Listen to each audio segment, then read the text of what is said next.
আসসালামু আলাইকুম। আজ আমি আবার হাজির হয়ে গিয়েছি একটি নতুন কেক ডেকোরেশন নিয়ে।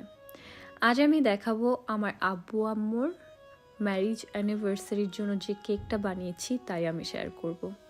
যেহেতু ম্যারেজ অ্যানিভার্সারির জন্য কেকটা ছিল, তো এটার ডিজাইন বা কিভাবে হবে এগুলো আমি একদম মাইন্ডসেট করে রেখেছিলাম। ঠিক সিম্পলের মধ্যে গর্জিয়াস হতে হবে। তো এটাই চিন্তা করে আমি কেকটা বানানো শুরু করেছি। তো এখানে আমি ভ্যানিলা ময়েস্ট কেক ইউজ করেছি। তো এখানে আমি ফিলিংটা দিচ্ছি কোকোনাট মাস্কারপোনে ফ্রস্টিং। ইউজুয়ালি সবসময় বাটার ক্রিম দিয়ে খেতে ভালো লাগে না বা সবার পছন্দ হয় না, তো আমি এখানে এই মাস্কারপোনে ফ্রস্টিংটা ইউজ করেছি। তো কেকের ভিতরে খুবই ময়েস্ট ছিল। তো তার সাথে আমি এখানে দিয়ে দিচ্ছি ফ্রেশ স্ট্রবেরি। তো কোকোনাট, ভ্যানিলা আর স্ট্রবেরির কম্বিনেশনটা অলওয়েজ টপ থাকে। তো আমি এই ফ্রস্টিংটাই চুজ করেছি আর এই ফ্লেভারটাই চুজ করেছি। আমি আর 5 লেয়ারের কেক হয়েছে আর দেখতে পাচ্ছেন যে কতটা উঁচু হয়েছে। এখন আমি বাটার ক্রিম দিয়ে সব ক্রাম কোট করে নিব।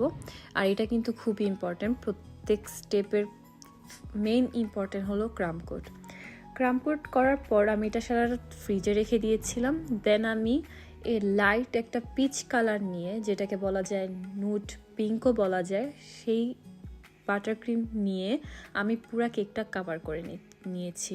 এখন আমি একটা স্ট্যান্সিল নিয়ে ঠিক এইরকমভাবে করে দেখতে পাচ্ছেন এভাবে একটা এফেক্ট এনেছি। এটাতে কেকটা খুবই গর্জিয়াস তুলে ওঠে। সো আমি সেম কালার ইউজ করেছি, তাহলেই দেখতে আরও বেশি ভালো লাগবে, ক্লাসি একটা লুক দিবে। আর আমি 2 টায়ার করতে চেয়েছিলাম, তো আমি উপরের টায়ারটাও বসিয়ে দিয়েছি। সেম থিং আমি স্টেনসিল দিয়ে ওটাও করেছি। এখন আমি এখানে ফ্রেশ রোজেস দিয়ে, ফ্লাওয়ার্স দিয়ে আমি এটা ডেকোরেট করে নেব।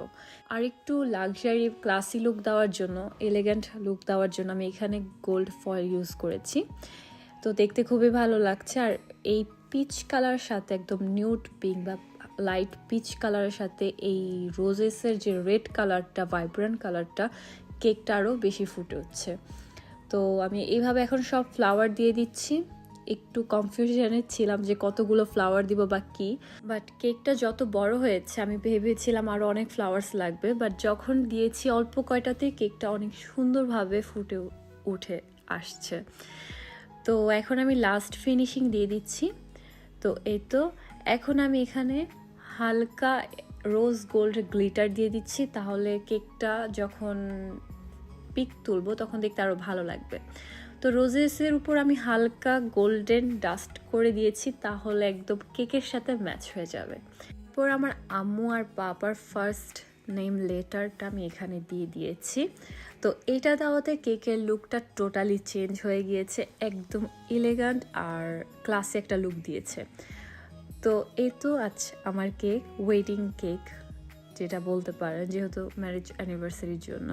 তো এটা সবাই পছন্দ করেছে, স্পেশালি আমার আম্মু আব্বু তো অনেক পছন্দ করেছে। কেক ছিল না, তার সাথে একটা সারপ্রাইজ পার্টি অর্গানাইজও করেছিলাম তাদের জন্য। তো সেটার ভিডিও আমি নেক্সট টাইম শেয়ার করব। তো আজকের জন্য এইটুকুই। অবশ্যই ভালো লাগলে পেজে একটা লাইক দেবেন আর ফলো করবেন। আল্লাহ হাফেজ।